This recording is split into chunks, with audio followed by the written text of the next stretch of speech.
L'attaque d'hier soir en Russie est donc officiellement la plus meurtrière que Moscou ait connue depuis plus de 25 ans. 133 personnes ont été tuées, bilan toujours provisoire ce soir. Les autorités affirment qu'elles ont arrêté les 4 assaillants. L'État islamique a une nouvelle fois revendiqué l'attentat à la mi-journée. Mais vous allez entendre que dans son discours, Vladimir Poutine, lui, a préféré suggérer une complicité présumée de l'Ukraine. Henri Dreyfus. Leur fuite, minutieusement préparée, s'est arrêtée ici, à 400 km de Moscou. La voiture des 4 assaillants présumés a été interceptée sur cette route de campagne. Voici les terroristes, la veille de l'attentat, dans ce même véhicule. Pour le maître du Kremlin, le complice est tout désigné. Les terroristes ont tenté de se cacher et se diriger vers l'Ukraine. D'après nos informations, ils avaient prévu de franchir la frontière.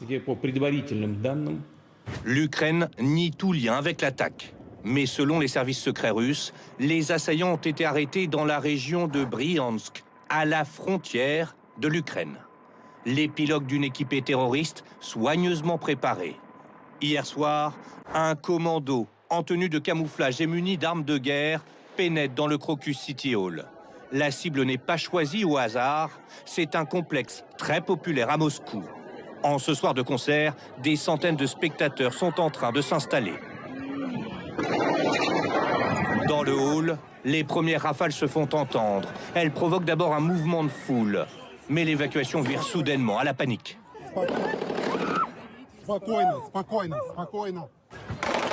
Les assaillants sont entrés dans la salle. L'un des spectateurs raconte cette scène en temps réel.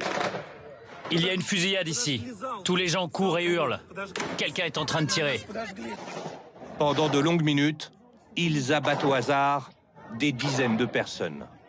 On les voit ici quitter calmement les lieux, à quelques mètres de ces spectateurs terrifiés. À l'extérieur, le gouverneur de Moscou réagit à chaud. C'est une tragédie. Ici, à Crocus, les pompiers sont à l'œuvre. Il est interrompu par cette explosion. Un incendie lui aussi prémédité pour favoriser la fuite des assaillants. En proie aux flammes, le toit s'effondre. Au même moment, des dizaines de personnes affluent à la recherche de leurs proches. La police et les médecins n'ont rien pu me dire. Personne ne sait rien, alors évidemment que je suis paniqué. J'ai essayé d'appeler 5 hôpitaux, mais toutes les lignes sont occupées. Cette attaque est la plus meurtrière en Russie depuis 20 ans.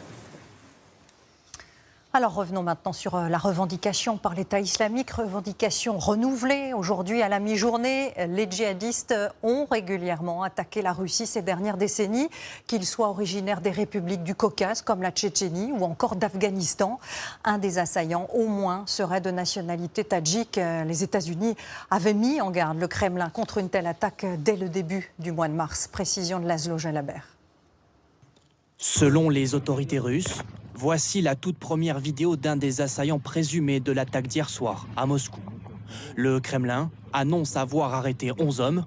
4 sont suspectés d'avoir participé à la fusillade, très vite revendiquée par l'État islamique.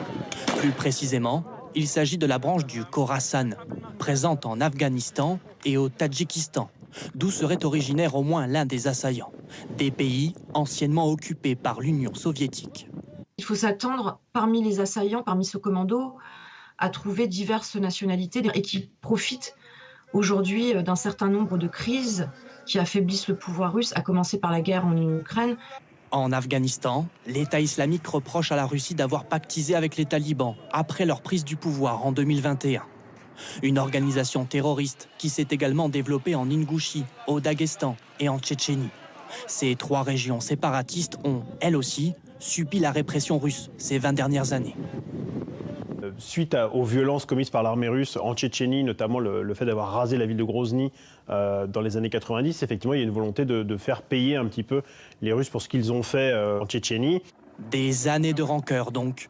Pourtant, les autorités russes semblent avoir minimisé cette menace islamiste, malgré un troublant avertissement de l'ambassade américaine à Moscou, adressé à ses ressortissants il y a 2 semaines. L'ambassade surveille les informations selon lesquelles des extrémistes envisagent de cibler de grands rassemblements à Moscou, y compris des concerts. Ces dernières années, l'État islamique a revendiqué plusieurs attaques terroristes en Russie, comme cet attentat à la bombe dans le métro de Saint-Pétersbourg en 2017, qui avait fait 15 morts et 45 blessés. Et cette nouvelle attaque, on sans doute, a profondément bouleversé la population russe, une population qui vit déjà dans un climat de guerre depuis plus de 2 ans. Un jour de deuil national a été décrété pour la journée de demain et la plupart des événements publics ont été annulés. Didier Pireski. Les fleurs et les objets s'entassent par centaines depuis ce matin, devant la salle de spectacle. Encore abasourdis par l'horreur de l'attentat, les moscovites trouvent la force de rendre un hommage aux victimes. La journée d'hier a été une grande tragédie pour nous tous.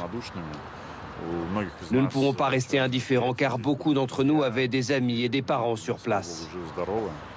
Plus loin, le centre de Moscou a des airs de ville fantôme pour un samedi après-midi.